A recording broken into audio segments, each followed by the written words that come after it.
S'interroge sur le pourquoi des choses. Il ne comprend pas pourquoi Dieu, si miséricordieux, permet-il aux mangeurs de la viande de lui d'accomplir son œuvre cannibalisme. Et Dieu se fit homme pour être aimé et compris des hommes. Et le Verbe se fit chair. Sixième sens, l'essence de tous les sens. L'Ancien Testament nous a présenté le sacrifice d'Abraham. Le Nouveau Testament nous a présenté le sacrifice de Jésus. Aujourd'hui, dans notre monde, il y a des sacrifices d'animaux un peu partout avec les marabouts. Quel sens donne-t-on au sacrifice? Est-ce que le sacrifice a un impact sur la vie des hommes? Est-ce que le sacrifice peut permettre à quelqu'un de prospérer dans la vie? Nous en parlons avec le génie de Pricro dans le cadre de 6e sens sur Vision Nocturne. Merci de nous avoir suivis. Vous êtes avec nous, nous aussi. Le génie de Pricro est avec nous. Génie de Pricro, bonsoir. Bonsoir, M. Premier Bandou. Est-ce que vous faites des sacrifices chez vous aussi? Oui, on fait des sacrifices. Et les sacrifices, quand il y a une blocage et tu fais un sacrifice pour ouvrir la chance. C'est comme quelqu'un qui est là. Le sacrifice, c'est comme un cadeau. Parce qu'on dit que c'est un sacrifice, ça, les gens qui disent, il y a des gens qui disent, ne prennent pas. Il y a des gens aussi qui prennent. Donc, quand tu fais un cadeau à quelqu'un, c'est comme un sacrifice. À qui faites-vous le sacrifice? À Dieu, à un génie, à un esprit, à qui? Ça fait un esprit, on fait à Dieu. C'est-à-dire parce que quand tu fais un sacrifice à l'homme, quelqu'un, c'est comme un Dieu. Parce qu'il faut considérer la personne qui a fait de toi comme un Dieu. Le Dieu ne voit pas. Ceux qui sont entourés, ceux qui sont autour de toi, c'est là on appelle le Dieu. Ok. Là, vous êtes en train de nous parler du partage de la viande, par exemple, que vous distribuez dans les quartiers et tout. Mais je vais dire, lorsque, par exemple, quelqu'un vient vous voir et vous lui demandez un sacrifice de bœuf, avant donc d'égorger, d'immoler l'animal, il y a une prière, non? N'est-ce pas? Oui, il y a une prière. C'est ça l'offrande que vous faites. Il y a une prière. À qui adressez-vous cette prière? Il y a une prière, tu dis Dieu, la personne même qui est venue. Je venais chez moi et ce qu'il a besoin, c'est un sacrifice. Le blocage qui est là, et quand il va donner ces animaux, il n'a qu'à débloquer. Et puis demain, ce qui ne passe pas à avoir, il n'a qu'à avoir plus. Que répondez-vous à ceux qui disent, notamment des chrétiens, que Jésus a déjà fait le sacrifice suprême sur la croix de Golgotha et point n'est besoin désormais de faire des sacrifices d'humains ou d'animaux? Alors, qu'est-ce que vous répondez à cela?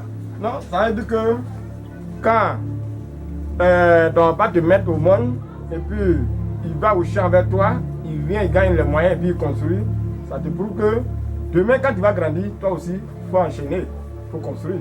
Ça veut dire que quand Jésus a fait les sacrifices, tu prouves que quand toi aussi tu as les moyens de faire le sacrifice. Ah d'accord. Voilà. Ah, c'est l'explication que vous donnez. Tout à fait. Alors Jésus a montré la foi, il a montré l'exemple des sacrifices. Voilà. À travers son sacrifice suprême. Voilà. Ah d'accord. Bien voilà. Et je trouve aussi que vous avez des sacrifices de bœufs ou alors de coq ou de bélier. Quelle est la différence de ces différents sacrifices-là? Chaque personne, parce que ça dépend de ce que tu cherches.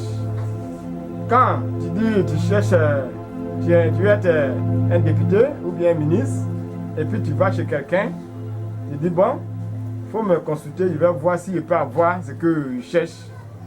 Tu regardes, tu dis bon, il faut enlever un poulet, ça veut dire que tu es en train de blaguer la personne, parce que quand tu vas être député, le monde que tu vas, les gens que tu vas réunir, et c'est pas 10 personnes, c'est pas 200 personnes. Donc, en temps normal, et tu peux, si tu ne peux pas faire cheval, tu peux avoir un bœuf. Donc, c'est comme ça dépend du travail que tu cherches. Donc, quand tu cherches un député, un ministre, tu ne veux pas faire poulet comme un sacrifice. Ça peut être bœuf comme ça peut être cheval. Voyez-vous, il y a une hiérarchie dans, je vais dire, l'invisible des sacrifices. Il y a une hiérarchie. Alors, selon donc votre objectif que vous souhaitez atteindre, quelle que soit donc la dimension, il y a un sacrifice qui va en fonction de cela. Un sacrifice de poulet, de bœuf, de mouton, d'un âne ou d'un cheval, c'est selon l'objectif visé. Bien, alors, par rapport au foyer, quel genre de sacrifice pour quelqu'un qui veut réussir dans la vie de façon ordinaire? Il y a des gens, quand leur papa le mettre au monde, bon, il fait les sacrifices d'abord avant qu'ils grandissent. Parce que si tu vois qu'il est du là, fait le baptême, il paye mouton, il y en a qui donnent moyen, il paye bœuf, il fait les sacrifices. Donc quand toi tu ne peux pas faire les sacrifices, quand tu vois quelqu'un qui voit clair, il te dit que tu engages ton ail, tu peux enlever 15 francs, bien 20 francs sur ton ail, et puis on prend aussi pour payer mouton pour faire le sacrifice. Et c'est comme la chance que tu as laissée derrière, tu l'attrapes tout devant. Donc c'est comme ça que ça se passe. Soit tu ne connais pas, et puis tu ne peux pas faire ça. Et soit tu connais aussi, tu peux faire, et puis tu peux te rattraper. La chance que tu as de passer derrière, c'est de rattraper devant. C'est ça. Donc c'est comme ça, le génie des bricolos, c'est le fait. Bien, nous avons appris davantage sur les sacrifices. Qu'est-ce que vous nous dites maintenant à propos des foyers des gens? À propos des foyers des gens, parce que ça, moi je vous dis toujours qu'on ne prend pas la beauté pour chercher le garçon. Parce que tu vas voir quelqu'un, il est vraiment, n'est pas tellement trop belle quoi.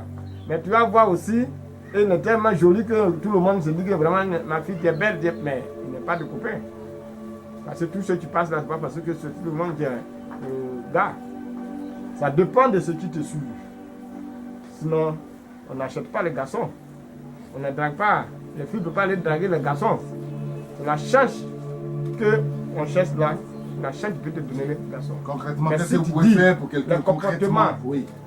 tu laisses le comportement aussi parce que faut, quand tu vois quelqu'un, il faut donner respect. Et puis aussi, il faut te chercher. Donc, moi, comme ça, quand tu viens, je genou de plus gros, je regarde le comportement, je regarde tout ce qui est derrière toi. Et puis, je vous dis, si tu peux te marier, je vais te dire que tu peux te marier. Si tu ne peux pas te marier, je vais te dire vraiment, tout ce qu'on est en train de faire, c'est zéro. Donc, c'est pourquoi je vous dis que n'oubliez pas ce qui est derrière vous. Oui. Et la suite, sinon, au moment où vous allez savoir. Parce que nous avons Sinon, au moment où vous allez savoir que le père vient, vous avez fini de manger. Voilà, c'est c'est comme, la vous ne pouvez pas conclusion. parler de ça, parce que nous, on dit chez nous, on dit que un bois, tu connais, de la journée, c'est là, on enlève la cause de la nuit. Ça veut dire que si tu n'as pas pris le numéro, la nuit, quand tu es serré, tu ne peux pas m'appeler. Donc, donnez le numéro. Dans le 07 78 93 90 et le 07 05 87 57 59. Allez sur WhatsApp. Et 07 78 93 90. Allez sur WhatsApp. Et le 03 04 49 03. Donc vous pouvez prendre le numéro. N'importe quel heure vous pouvez appeler le génie de plus gros. Et il va vous résoudre le problème. Je vous dis que quelqu'un qui a fait son travail, ce n'est pas reçu. Il ne faut pas qu'il va voir, on va dire qu'il n'appelle plus le génie de plus gros. Il n'a qu'à m'appeler, me confirmer que ce que tu dis sur le dentaire, ce n'est pas ce que je vois. Le défi est lancé. À bon entendeur, salut. Merci de nous avoir suivis. Vous étiez donc avec nous sur Vision Nocturne, 6e sens, l'essence de tous les sens. Merci et bonsoir.